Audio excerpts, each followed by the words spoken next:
3 mai 1808, Madrid. Une nuit qui restera gravée dans la mémoire espagnole et dans l'histoire de la peinture.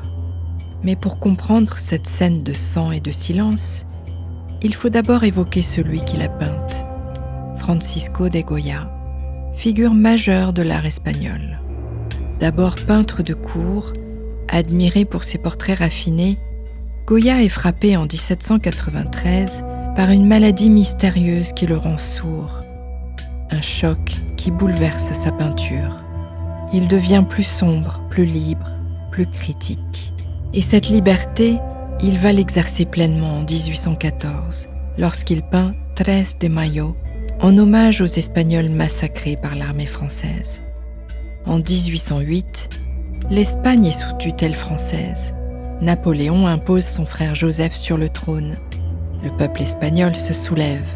Le 2 mai, l'insurrection éclate à Madrid. La répression est brutale. Le lendemain, des civils sont fusillés, sans jugement. C'est cette exécution que Goya peint 6 ans plus tard, non pas comme une scène historique figée, mais comme un cri. 2 masses encadrent la scène. La ville de Madrid silencieuse et un bloc de collines sombres comme une chape de plomb. Un groupe d'hommes éclairés par une lanterne posée au sol, une lumière crue, presque théâtrale. La source de lumière vient du bas, un éclairage inhabituel dans la peinture classique. Cela accentue l'irréalité, le tragique. Les visages sont tendus, chaque réaction unique.